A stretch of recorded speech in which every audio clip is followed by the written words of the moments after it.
Somos CNN México.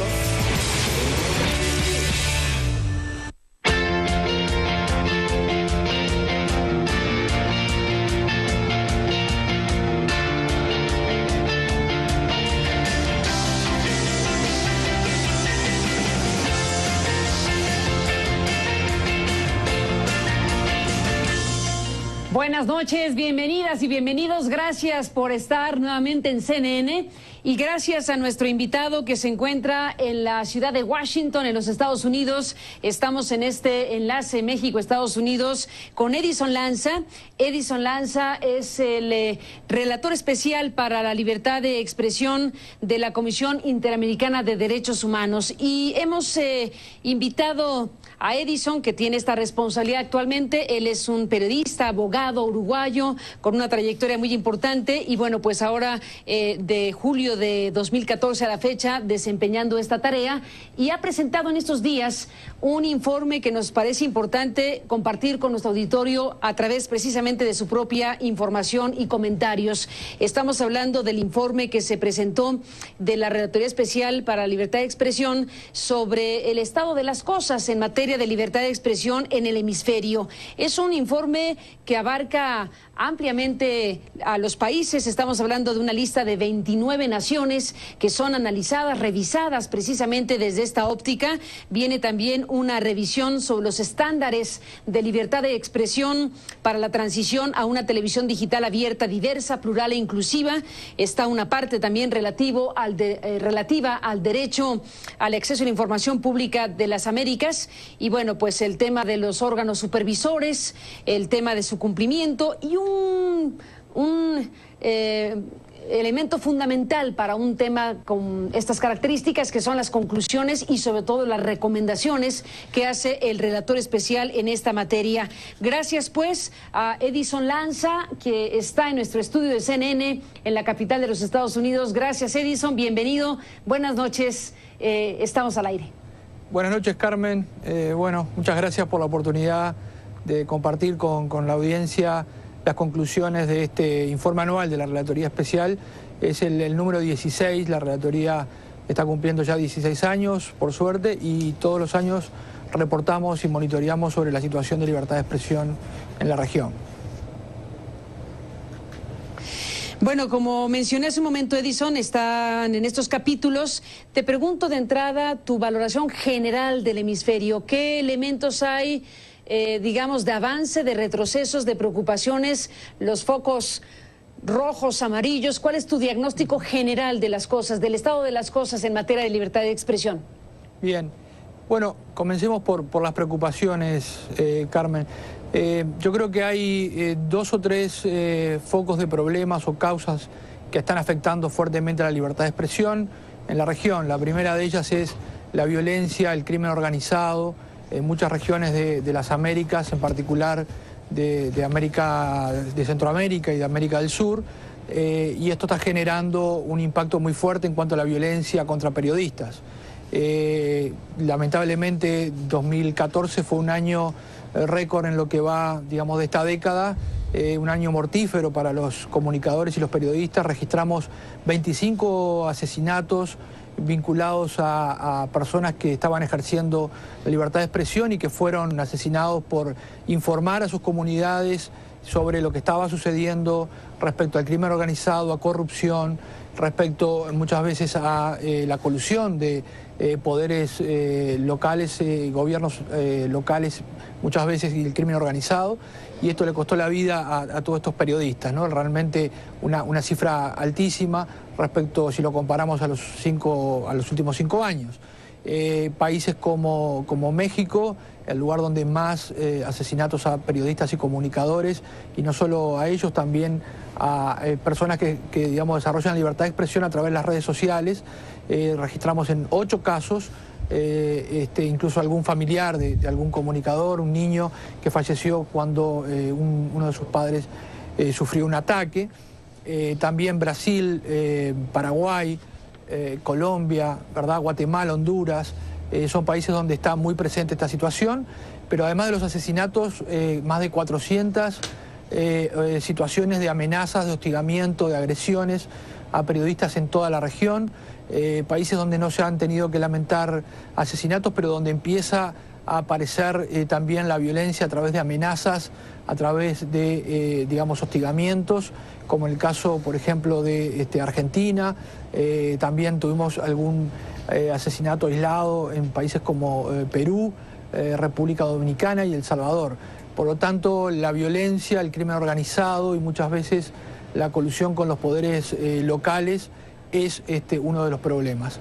El otro problema tiene que ver con situaciones de autoritarismo de Estado, ¿verdad? Y de diferentes formas de reducir el espacio público, el debate público, la crítica y reducir el papel de los medios, que deben desarrollarse en un ambiente de libertad, respetuoso de la libertad de expresión, para poder cumplir con la misión que cumple justamente la prensa y los periodistas en general, que tiene que ver muchas veces con el control, con el debate público, con la información, porque es un elemento clave para la democracia. Y ahí encontramos situaciones complicadas en países como Ecuador, con una ley, digamos, de medios, una ley de comunicación que tiene figuras muy amplias que permiten, de algún modo, sancionar a los medios de comunicación por sus contenidos en forma muy amplia, incluso hasta imponer información. Le permite al Estado imponer información, y esto se ha aplicado extensivamente, esta herramienta, en el año 2014.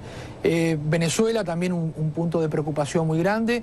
En 2014 las manifestaciones fueron, digamos, reprimidas, y uno de los, digamos, objetivos de esta represión estatal por parte de fuerzas policiales y militares fueron los periodistas. Más de un centenar, digamos, de casos de agresiones, de roturas de equipos, de detenciones, ¿verdad?, de periodistas, y a lo largo del año también situaciones graves como el uso del derecho penal para detener a periodistas, a dirigentes políticos que hacían uso del espacio público, del debate público, de su derecho a la libertad de expresión, en definitiva, en Venezuela, ¿verdad?, con casos de detenciones notorios, como el caso de algunos dirigentes políticos, y también, digamos, otra serie de instrumentos indirectos, como la escasez de papel, en fin, otra serie de amenazas que han ido determinando un sucesivo cierre y desaparición de medios de comunicación independientes en Venezuela, ¿no?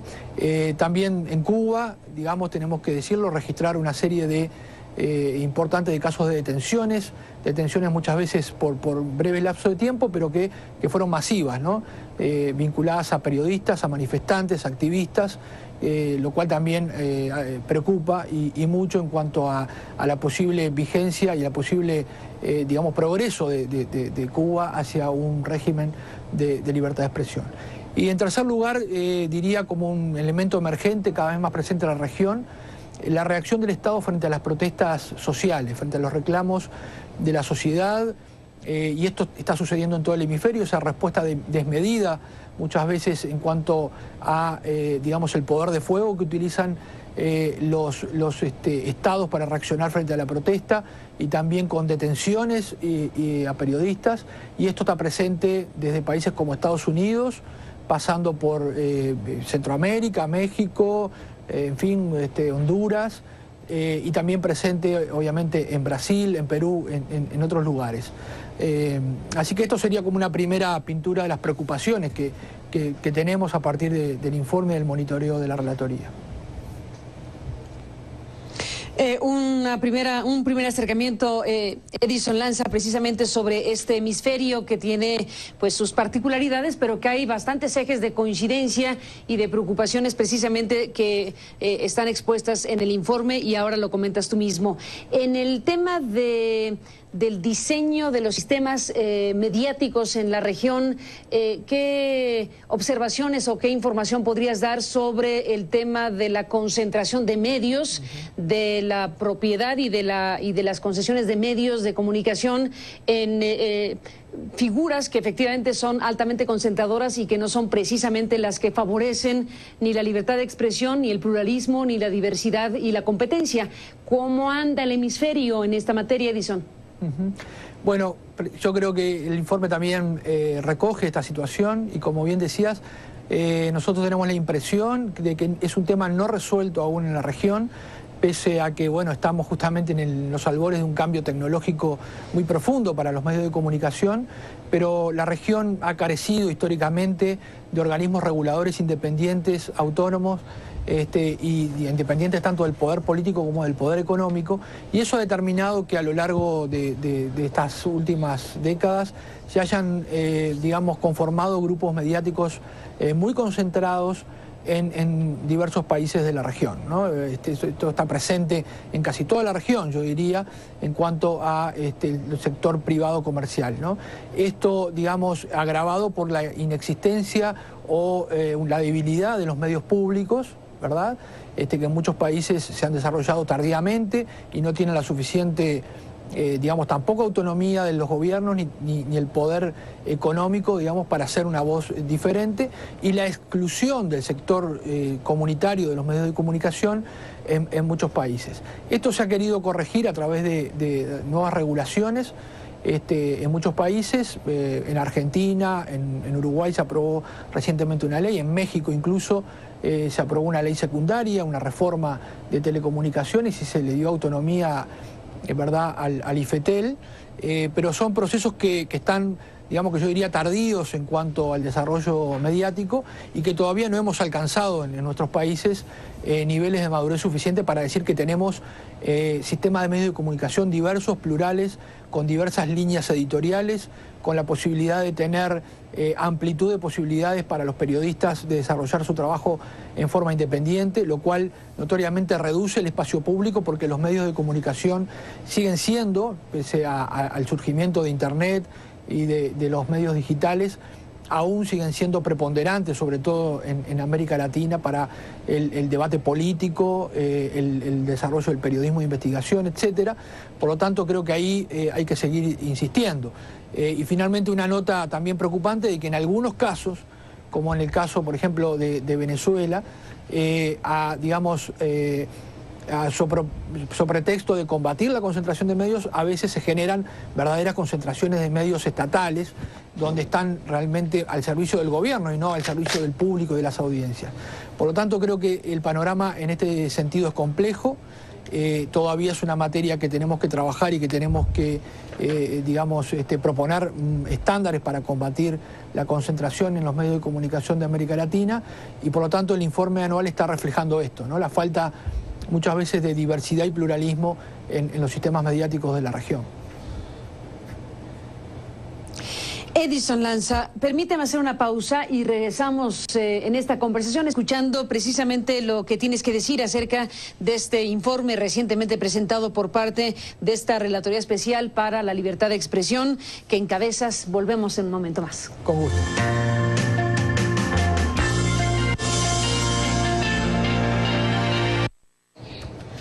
Bueno, regresamos en esta conversación, este enlace de México hasta los Estados Unidos con Edison Lanza, el relator especial para la libertad de expresión de la Comisión Interamericana. Y bueno, Edison, hemos escuchado con mucho interés este primer mapa, digámoslo así, de cómo andan las cosas en esta materia en nuestros países.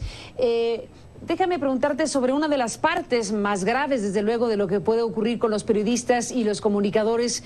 Nada peor que asesinar a un periodista o a un comunicador en contextos en donde no solo hay agresiones, amenazas, intimidación, sino asesinatos directamente hablando.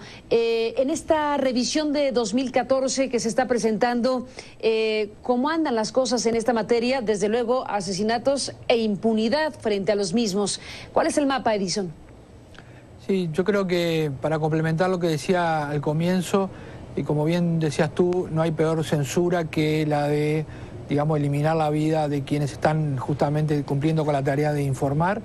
No es solo un ataque a la vida del comunicador y obviamente cercenar esa libertad de expresión, sino que también se está atacando a toda la sociedad en su conjunto, impidiéndole que reciba información y obviamente generando un efecto inhibidor para el resto de los periodistas. Es un mensaje claro del crimen organizado, de decir, bueno, aquí no se puede informar en absolutamente nada respecto a lo que está pasando en una zona, muchas veces en zonas de todos estos países, y esto se ve agravado por el incentivo que la impunidad le otorga a los asesinos, ¿verdad?, a los agresores. porque si no tiene sanción, si no hay investigación, si no se llega a descubrir muchas veces a los autores intelectuales de estos crímenes, lamentablemente en América Latina sigue siendo muchas veces demasiado fácil contratar a un sicario, pero si no se llega al actor intelectual y se los castiga, realmente estas cuestiones van a seguir pasando y el círculo de impunidad no se rompe. Así que los estados tienen una obligación fundamental en investigar, en sancionar, en seguir las líneas de investigación que estaban siguiendo esos periodistas para encontrar a quienes han mandado a apretar el gatillo, ¿no? Y además una obligación especial de proteger, donde hay situaciones de violencia estructural que responden a fenómenos complejos, como está ocurriendo muchas veces con el crimen organizado en países como México, como Honduras, Guatemala, incluso ahora en América del Sur, en la frontera de Brasil y de Paraguay. Los estados tienen la obligación de establecer mecanismos de protección efectivos para garantizar el trabajo de los periodistas y que puedan seguir informando, porque es la única forma también de que la democracia no se vea de algún modo resentida en medio de este combate o de esta suerte de guerra que muchas veces se libran respecto al narcotráfico. Y también la responsabilidad que tienen los estados, porque muchas veces las autoridades, a veces locales, están involucradas en algunos de estos asesinatos y de estas intimidaciones. Por lo tanto, estamos marcando muy claramente que estas son las obligaciones que tienen los estados, y no solo en el informe anual, sino que también en los casos donde no se procura justicia a nivel nacional y que llegan a la Comisión Interamericana de Derechos Humanos, la Relatoría tiene una especial prioridad en tramitar los casos en la Comisión y eventualmente ante la Corte Interamericana de Derechos Humanos de violencia contra periodistas, que es una violencia, como tú decías, gravísima para no solo los periodistas y los familiares, sino que también para la democracia en su conjunto, y también muchas veces para las mujeres periodistas que han sufrido, como en el caso de México y de Colombia, que tenemos casos muy claros, una violencia de género adicional, ¿no? Sin duda, Edison. Un tema importantísimo, México es un caso, pero seguramente tendrás referencias diversas de cómo influye, de cómo opera la asignación de recursos públicos para los medios de comunicación.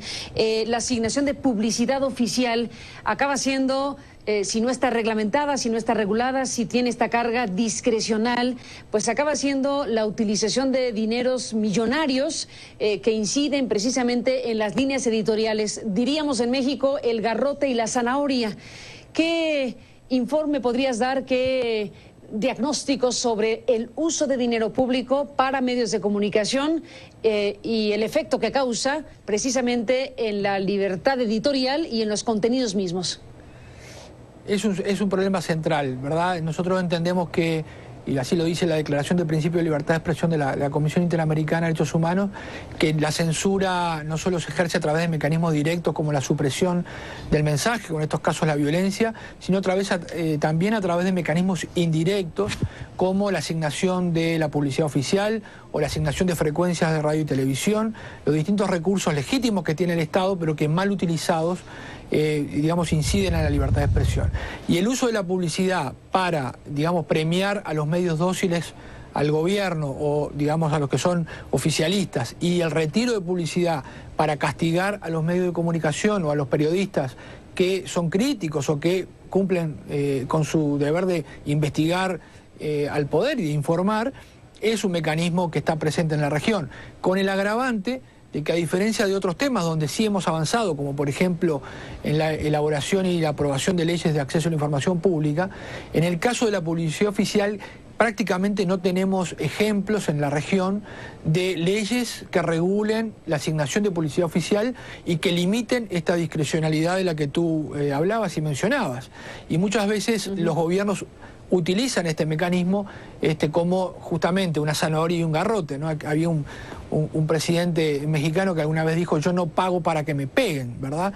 Y esa concepción, que en definitiva es una concepción autoritaria, en el fondo, lamentablemente sigue presente. Por lo tanto, creo que ahí hay una tarea importante de la Relatoría, pero no solo la Relatoría, son los gobiernos los que tienen que cumplir con sus obligaciones internacionales, y yo creo que tenemos que avanzar y tenemos que también investigar más, tenemos que los periodistas, los centros, la sociedad civil, los centros académicos tienen que volver a investigar estas situaciones, porque hay muchos recursos volcados a la comunicación de gobierno, pero también a la publicidad oficial con estos fines, ¿verdad? Y no es solo un problema de México, sino que también es un problema que se está denunciando en países como Argentina, por ejemplo, en fin, como Panamá en el pasado, o sea que es un problema que está muy presente en la región.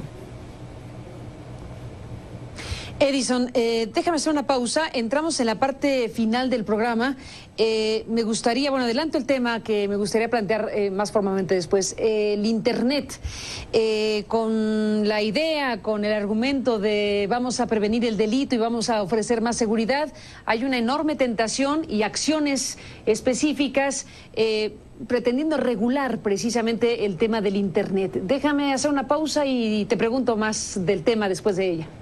Con gusto, espero.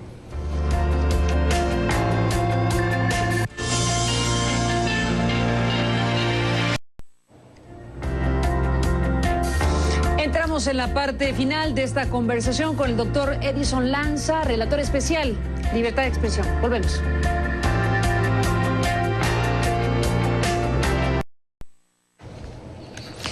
Bueno, se nos acaba el tiempo, doctor Lanza. Pregunté sobre el tema del Internet y esta tentación, yo creo, para regularlo, pues bajo el argumento de que hay que combatir al crimen. No dudo que haya, desde luego hay que combatir al crimen, pero ¿qué se está poniendo en riesgo en el tema de Internet? ¿Cuáles son los desafíos en esta materia? Bueno, en el tema de Internet estamos registrando varios desafíos. El primero, la cibervigilancia o la vigilancia masiva, ¿verdad? Un problema presente, por ejemplo, en Estados Unidos, donde los programas de vigilancia masivo han determinado y sabemos que se han hecho, digamos, de algún modo espionaje masivo y la afectación no solo de la privacidad de las personas, sino que también de la libertad de expresión, porque si no sabemos cómo están vigilando los gobiernos y qué tipo de instrumentos están utilizando, bueno, los datos, las fuentes de los periodistas pueden estar en juego y pueden ser conocidas incluso por los gobiernos. Por lo tanto, ahí hay un foco de atención y de problemas. El otro es cuando se legislan crímenes cibernéticos que pueden penalizar el uso legítimo de Internet, y esto puede estar ocurriendo, como tú bien decías, digamos, con la pretensión de combatir el crimen, el cibercrimen en Internet, lo cual es legítimo, pero hay que tener cuidado de no generar nuevamente figuras penales tan amplias que puedan permitir penalizar a quienes utilizan legítimamente el Internet. El tercer problema es el anonimato en Internet. Hemos visto algunos casos de gobiernos que tratan de identificar a quienes hacen uso de las redes sociales o de Internet para ironizar, satirizar o inclusive para criticar a los gobiernos. Y en Internet yo creo que, como en cualquier lugar, el anonimato es un requisito muchas veces para el ejercicio de la libertad de expresión y para que todo el mundo, el que quiera, pueda participar en el espacio público cuando se trata, obviamente, de casos de interés público. Y otro problema, finalmente, que en algún caso puntual hemos registrado, es la bajada de contenidos o el bloqueo de señales. Incluso durante, digamos, en los últimos meses, un canal de televisión, NTN 24, ha visto bloqueada su señal, por ejemplo, por parte del gobierno de Venezuela. Por lo tanto, las restricciones en Internet, los crímenes, digamos, las figuras penales para penalizar o regular Internet y la vigilancia en Internet son temas que nos preocupan y nos tienen que preocupar hacia el futuro para que no se distorsione este espacio tan rico que es Internet para la libertad de expresión y para la participación ciudadana. Somos CNN México.